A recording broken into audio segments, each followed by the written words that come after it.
Hey, what's up, guys? Super busy this week, so unfortunately, with the season coming near, editing is going to be less and less on these videos just because I can't find the time between prep and everything else. Trying to give you the best commentary for RLCS on the weekend, so that's unfortunate, but it is what it is. Looking forward, coming up next.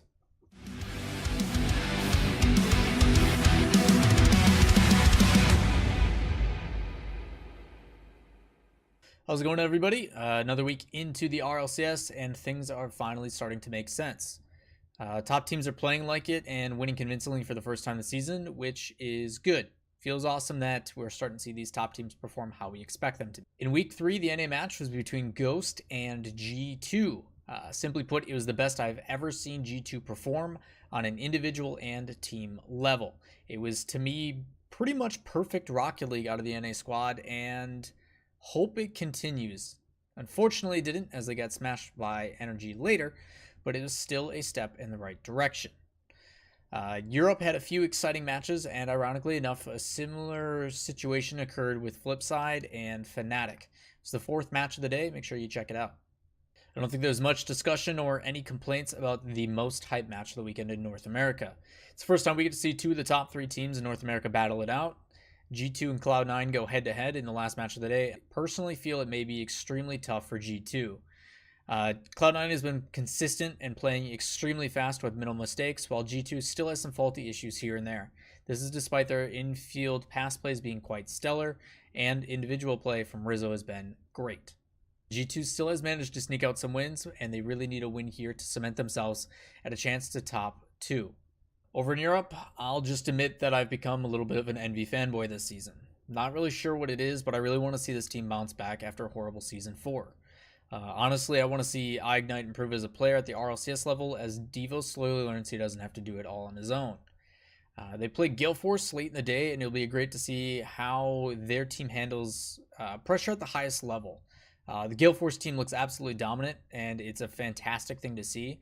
And for us, I think it's going to be the first true season that we get to see the team at the top that was the world champion have a chance to actually repeat that process. In the past, it's never really been a situation that's been plausible because the previous season, they've either become stagnant or complacent with their play and have dropped heavily. As for Gale Force, they're legitimately the most consistent team we've ever seen in the RLCS ever. And I think part of that has to do with having a rough offseason. They didn't win E-League. They had a rough time at DreamHack, but are still in areas where they are competing for those top spots. So excited to see how Gale Force plays, and excited to see how Ignite and the rest of the boys on Envy try to handle the pressure that is Gale Force. Best player of the week goes out to Cookser with 618 points. May be different depending on what position you had him in, but for his baseline, that is where he is at. Given the numerous mistakes on defense and what seems like issues trusting the new teammate in Yukio, he really hunkered down this week. All around, he helped his team to much needed victories. Nice job to Cooks. Now, each week we have been slowly increasing where we are in the leaderboards, and I'm happy to announce that we are officially in the top 50, sitting happily at 47, tied 3 ways for that. Also, Screwleaf, he's a cheater. He's top 10, but he uses OCE players, which I don't. It's not fair. If you go into the player leaderboard, as we saw or just talked about, Cooks being up top, Garrett and other players being absolutely dominant as well.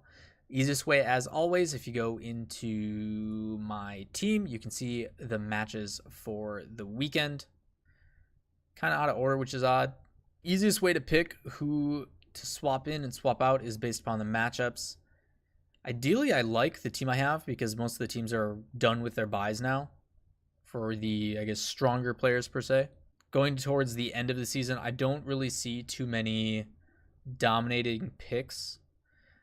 But a good way to help out is if you see teams that only have one match. In this case, Ghost only has one match, and it's against CLG, and CLG hasn't been playing that well.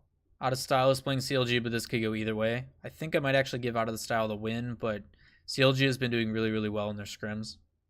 Rogue versus Evil Geniuses could go either way. I think that's going to be a really great matchup. I just think that the Cloud9 G2 game at the end of the day is going to be a little bit more important for those top spots. This is pretty much a battle for 4th place. If we look at the Europe side, same things can be said. Gale Force, I think, is going to be able to pull quite a bit of points. I think they'll have an easy time with Flipside because the defensive mistakes under pressure Envy, I don't know if it'll be the same, but I'm kind of curious to see how that plays out.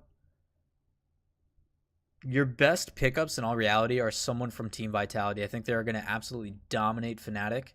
Fnatic's biggest issue is that they play very, very straightforward and defensive.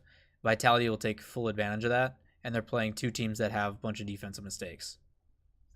So a couple things I'm thinking about for fantasy this week.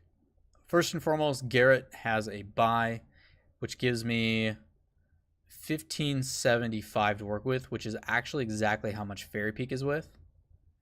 I swapped Miho and Yukio simply because I think Miho is going to have a much better job against Out of Style and Ghost as compared to Yukio, who's got to go up against the two best teams in Europe, being Vitality and Gale Force.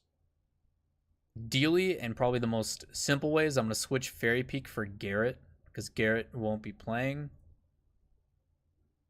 I do like Fairy as an attacker, but if we look at the player leaderboards,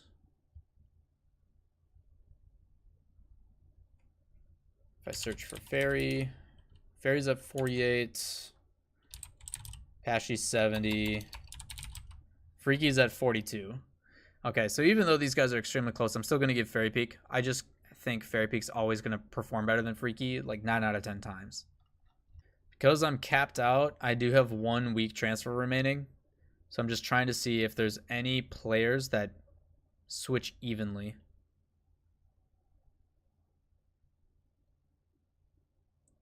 The other change I'm going to make as well is Complexity only has 1 match and it's against Excel. I think Complexity is going to dominate that match. I love JNAPS to death, but they're playing Cloud9 and Rogue. I don't know how well he's going to do, and I'm almost positive Magnus will be a for sure.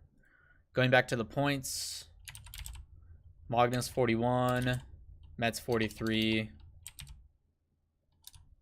a lot 58. So yeah, we're still going to go with Magnus. So I'm actually going to swap out JNAPS and put in Magnus as well.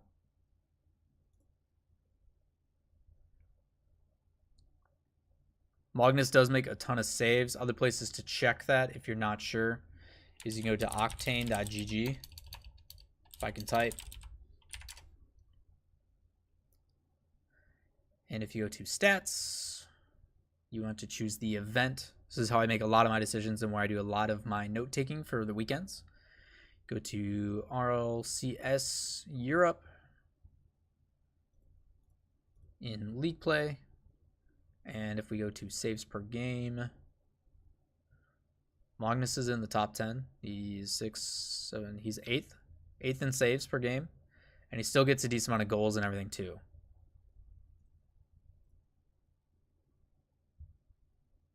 Yeah, higher in there. He's definitely the best performing player on the team all around. So ideally, Magnus is making the most saves of the team.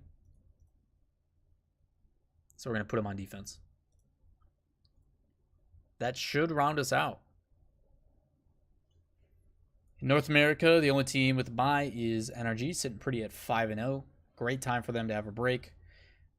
One last breath before they go in for their final push at a land spot, looking pretty good. Over in Europe, the only team with a break is going to be PSG, and much needed.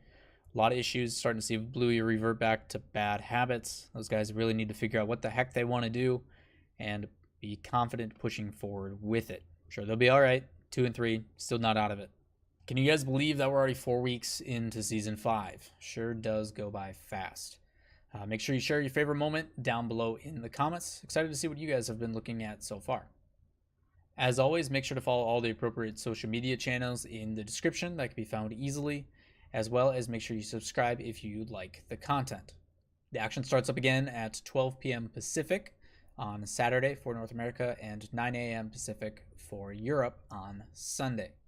That does it for this week. I'll be commentating and on the analyst desk as always. I hope to see you guys in chat and show your support and love. Until next time, I am Lawler, and this has been Looking Forward.